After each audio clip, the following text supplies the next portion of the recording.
కలవరం లేనోడు కమ్మని నిద్రపోతాడు. అంతేగా, నా దేవుడు ఉన్నాడు, ఆయన చూసుకుంటాడు. కానీ అబ్బాయి ఏమైతే అదైంది, ఏమైనా ఆయన ఉన్నాడుగా. ముంచిన ఆయనే, తేల్చిన ఆయనే, ఉంచిన ఆయనే, తీసిన ఆయనే, బతికించిన ఆయనే, చంపిన ఆయనే, ఘనపరిచిన ఆయనే,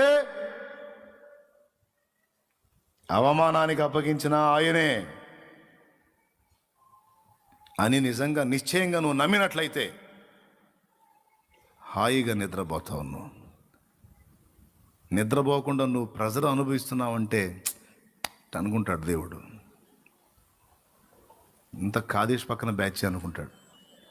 కాదేశ్ పక్కన ఎవరు? నేను పెట్టిన టైటిల్ అనమాట. నిశ్చింతగా నిద్రపోయావు అనుకో, నువ్వు విశ్వాసం ఆయన మీద ఉంచావు. ఎవరి మీద ఉంచావు? నా దేవుడు ఉన్నాడు. మా ఎస్తేరు చెప్పిద్ది, పాష గారు నువ్వు ఇంట్లో లేకపోతే నిద్ర పట్టదంటది. నేనుంటే అంట హాయిగా నిద్ర పట్టిద్ది అంటది. ఎందుకు ఎస్తేరు అంట, నువ్వు లేకపోతే మొత్తాన్ని గురించి నేను ఆలోచన చేయాల్సి వచ్చింది, పూర్తి బాధ్యత నేను వహించాల్సి వచ్చింది. కాబట్టి ఇంత అలికిడైనా సరే నేను అలర్ట్ అవ్వాల్సి వచ్చింది. అది నువ్వు ఉన్నావు అనుకో, ఇక ఏదైనా నువ్వు చూసుకుంటావు.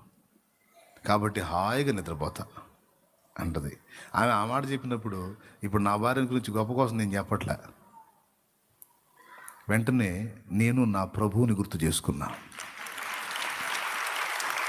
ఒక మనుషుణ్ణి నేను నా మీద భరోసా ఉంచి హాయిగా ఆమె నిద్రపోగలిగినప్పుడు, సర్వశక్తి గల దేవుణ్ణి నేను కలిగి ఉండి నేను ప్రెజర్ అవ్వాల్సిన అవసరం ఏంటి? నేను ఒత్తిడికి గురి కావాల్సిన అవసరం ఏంటి?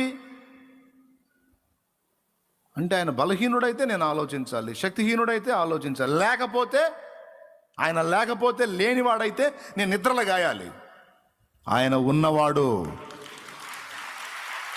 అన్ని వేళలో ఉన్నాడు, అన్ని కాలాల్లో ఉన్నాడు, అన్ని పరిస్థితుల్లో ఉన్నాడు, అన్ని స్థలాల్లో ఉన్నవాడు.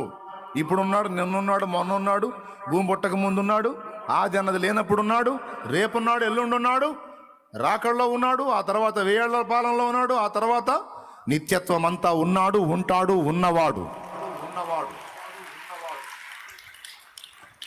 అయిన వాడిని నేను కలిగి ఉండి, అరే నా వైఫ్